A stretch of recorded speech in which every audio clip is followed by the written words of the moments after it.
ताजमहल, दुनिया के 7 अजूबों में से एक। हम सब ने सुना है कि ये मोहब्बत की एक बेमिसाल निशानी है। लेकिन क्या हो अगर हम कहें कि इसकी संगमरमरी दीवारों के पीछे सिर्फ प्यार की कहानी नहीं, बल्कि गहरे विवाद और कुछ ऐसे सवाल भी दबे हैं जिनका जवाब आज तक ढूंढा जा रहा है। और इन सारे सवालों के केंद्र में है ताजमहल के ये 22 बंद दरवाजे। अफवाहें तो ये तक हैं कि इनके पीछे हिंदू देवी देवताओं की मूर्तियां और न जाने कितने ही राज छिपे हैं। क्या ये सच हो सकता है? यही सवाल हमें एक बहुत ही दिलचस्प सफर पर ले जाता है। देखिए, ये सिर्फ कोई सोशल मीडिया की गपशप नहीं है। ये विवाद इतना गंभीर हो गया कि इसने भारत की राजनीति में भी हलचल मचा दी। मामला अदालत तक पहुंच गया जब इन 22 दरवाजों को खोलने के लिए एक याचिका दायर की गई।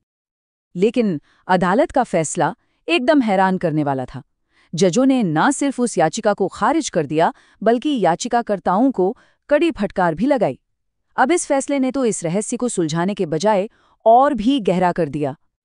तो इन सभी दावों और विवादों को ठीक से समझने के लिए हमें पहले उस कहानी को जानना होगा जो इतिहास की किताबों में दर्ज है।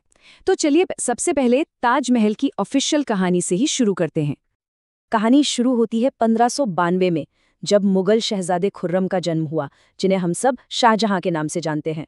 फिर साल 1612 में उनका निकाह हुआ अर्जुमन बानो बेगम से, जो इतिहास में मुमताज महल के नाम से अमर हो गई। सब कुछ ठीक चल रहा था, लेकिन 1631 में अपने 14वें बच्चे को जन्म देते हुए मुमताज की मौत हो गई। कहते हैं कि इसी गम ने शाहजहां को दुनिया की सबसे खूबसूरत इमारत बनाने के लिए प्रेरित किया, जो 1653 में ताजमहल के रूप में बनकर तैयार हुई। और ये कोई छोटा मोटा प्रोजेक्ट नहीं था।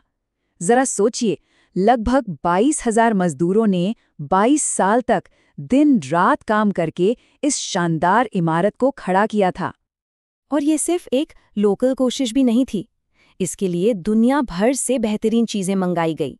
सफेद संगमरमर आया राजस्थान से, जास्पर पंजाब से, जेड और क्रिस्टल चीन से, तो वहीं नीलम आया श्रीलंका से। ये सच में एक ग्लोबल कंस्ट्रक्शन था। तो ये थी ऑफिशियल कहानी। चलिए अब लौटते हैं उस पहले और सबसे बड़े विवाद पर। उन 22 बंद दरवाजों का आखिर रहस्य क्या है? दावा ये किया जाता है कि ये कोई आम दरवाजे नहीं, बल्कि गुप्त कमरे हैं जिनके अंदर हिंदू मूर्तियां छिपाई गई हैं। जबकि हकीकत ये है कि ये कमरों की कोई सीरीज नहीं, बल्कि एक लंबा गलियारा है जो इमारत के स्ट्रक्चर का ही एक हिस्सा है। तो इस पर भारतीय पुरातत्व सर्वेक्षण यानी ASI का क्या कहना है? उनका जवाब बहुत ही सीधा है। वो कहते हैं कि इन दरवाजों को सिर्फ इमारत को बचाने के लिए बंद किया गया है, ताकि हर साल जो लाखों टूरिस्ट आते हैं उनसे इसे कोई नुकसान न पहुंचे। ये कोई गुप्त कमरे नहीं है, बल्कि लंबे लंबे गलियारे हैं।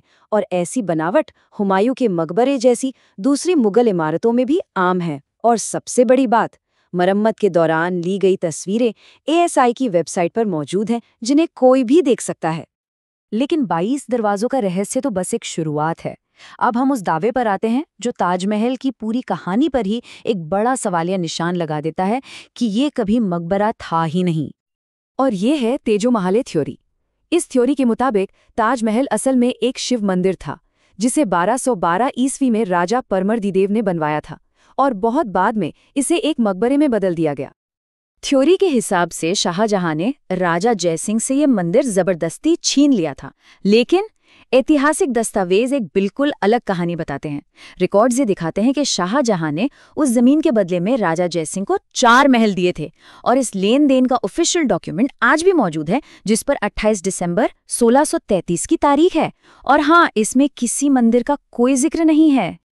तो अब सवाल ये उठता है कि अगर इसके कोई पुख्ता सबूत नहीं है, तो फिर ये सारे दावे आए कहाँ से? आखिर इनकी शुरुआत किसने की? इन सभी दावों की जड़ें एक ही इंसान से जुड़ी हैं, P.N. ओक। वो एक लेखक थे, लेकिन ये याद रखना जरूरी है कि वो एक पेशेवर इतिहासकार नहीं थे। उनके काम करने का तरीका भी काफी, कह सकते हैं कि अनोखा था। जैसे उनका एक दावा था कि क्रिश्चियनिटी शब्द असल में कृष्ण नीति से बना है। उनका एक और तर्क था कि क्योंकि अब्राहम सुनने में ब्रह्मा जैसा लगता है, तो इसका मतलब इस्लाम और यहूदी धर्म भी हिंदू धर्म से ही निकले हैं। उनकी दलीलें ऐतिहासिक सबूतों पर कम और शब्दों की मिलती-जुलती आवाज़ों पर ज़्यादा आधारित थीं, जिसे ज़्यादातर इतिहासकार सही नहीं मानते। सुप्रीम कोर्ट ने तो उनकी याचिका को खारिज कर दिया था, लेकिन व्हाट्सएप यूनिवर्सिटी के इस दौर में उनके आइडियाज़ को एक नई जिंदगी मिल गई और ये कहानियां बिना किसी सबूत के तेजी से फैलती चली गईं। चलिए अब इस सफ़र के आखिरी और सबसे भयानक मिथक की ओर बढ़ते हैं, कारीगरों के हाथ काट दिए जाने की कहानी। इस कहानी में एक बहुत बड़ी तार्किक खामी है। जरा एक पल के लिए सोचिए, अगर ये ऐलान किया जाता कि सभी कारीगरों के हाथ काट दिए जाएंगे, तो क्या पहले कारीगर के हाथ कटने के बाद बाकी के 19,999 कारीगर अपनी बारी का इंतजार करते? शायद नहीं, वो तो भाग जाते। और इसके खिलाफ सिर्फ लॉजिक ही नहीं, ठोस सबूत भी हैं। किसी भी ऐतिहासिक दस्तावेज में इस घटना का कोई जिक्र नहीं मिलता। कोई पुरातात्विक सबूत जैसे कि कंकाल वगैरह आज तक नहीं मिले हैं। और हकीकत तो ये है कि उन्हीं कारीगरों ने बाद में शाहजहानाबाद यानी आज की दिल्ली का निर्माण किया। वैसे भी शाहजहां के दौर को तो मुगल वास्तुकला का स्वर्ण युग माना जाता है। तो इन सब तथ्यों, कल्पनाओं और विवादों को खंगालने के बाद हम ताजमहल की असली विरासत के बारे में क्या कह सकते हैं? देखिए, ताजमहल की विरासत हमेशा से ही बहस का विषय रही है। एक तरफ शकील बदायूनी जैसे शायर हैं जो कहते हैं कि एक शहंशाह ने दुनिया को मोहब्बत का तोहफा दिया, तो दूसरी तरफ साहिर लुधियानवी जैसे आलोचक हैं जो कहते हैं कि एक शहंशाह ने अपनी दौलत का दिखावा करके हम जैसे गरीबों की मोहब्बत का मजाक उड़ाया है। तो आखिर में ताजमहल हमें एक बहुत बड़े सवाल के साथ छोड़ जाता है। जब कोई कहानी इतनी बार दोहराई जाती है कि वो सच लगने लगे, तो क्या वो अपने आप में एक अलग तरह का इतिहास नहीं बन जाती? इसका जवाब शायद हमें अपने अंदर ही खोजना होगा।